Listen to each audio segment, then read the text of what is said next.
federal government last week announced Australia's national AI strategy with a focus to grow the industry and also from an economic and security point of view. Certainly a lot that we have to look at. Also on Friday, OpenAI announced it will spend $7 billion with NextDC, the biggest data centre in the Southern Hemisphere. For more, joining us live is Nuclear for Australia founder Will Shackel. Great to see you, Will. So it all kind of ties in to what you do in terms of nuclear, that debate continuing. The increased need for energy has certainly been a talking point, along with water. We're going to need a lot more water as we have these data centres come through. So how much in general are we going to need, do you think? Well, Australia's electricity demand is set to nearly double by 2050. So we need to be looking at all clean sources of energy, including nuclear power, which is being used around the world to help power data centres. Meta, Google, OpenAI are entering deals to use nuclear power plants to power their data centres because they're so energy hungry. They need a reliable, clean energy supply, and nuclear power is really well positioned to provide that. And Will, there was an announcement last night with China and France. Talk us through that. So previously, 33 countries had signed a global pledge to triple global nuclear capacity by 2050, which was yet another indication of the nuclear industry going ahead, moving ahead, expanding capacity worldwide. And in exciting news overnight, there's been news that China is going to join that commitment to triple nuclear, bringing it to 34 countries around the world. So currently 31 countries have nuclear power, around 60 are either in the process of adding it to their mix or considering it. But in addition to that, we've got 34 countries, including some of the biggest nations now, such as the US, France and China, all committed to triple global nuclear supply, which will be absolutely critical for meeting the world's energy demands, keeping the lights on and also keeping power affordable.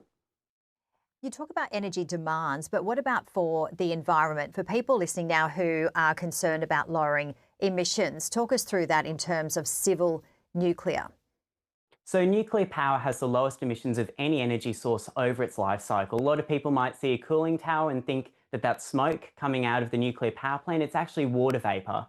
The reason nuclear power has such low emissions is because of its energy density. So it stacks up in the same way that a solar panel or wind turbine helps lower emissions. So if we're interested in lowering emissions around the world, nuclear power will be absolutely critical. During the history of the world, it's reduced global emissions by around 2 years. So it's absolutely critical if we're going to meet global and also Australian decarbonisation targets. We have had that debate, obviously, with the nuclear power plants potentially being built here and the time frame and the cost, but also if we just lifted bans.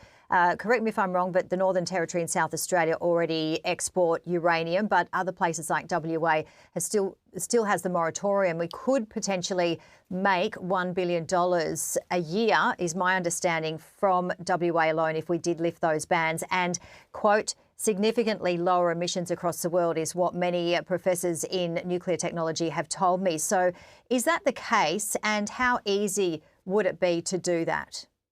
So Australia has the largest uranium reserves in the world, but currently with only the fourth largest exporter. Currently, South Australia is doing the majority of the work, but we've got restrictions in states such as WA and Queensland. Now, if we were to unlock our full potential, that could have a huge role in global decarbonisation. Already our exports are equivalent to providing energy around the world to about 70% of Australia's total electricity demand. So to put that into perspective, if we were to unlock our full uranium, we could have a huge role in basically offsetting Australia's emissions if we wanted to help the rest of the world. It's one thing not to use our own uranium, but surely we should allow other countries who are on a decarbonisation journey with nuclear power to use this resource that we have in abundance in Australia.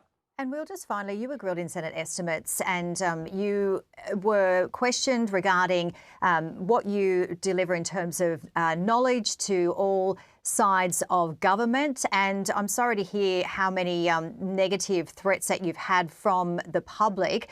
What would you like to say to people who are perhaps unsure about nuclear as an energy? I know that you're not on one side at all. You're just there to provide information. Can you uncover the myths? I've only got about, I think, 30 seconds or so to answer this question, though.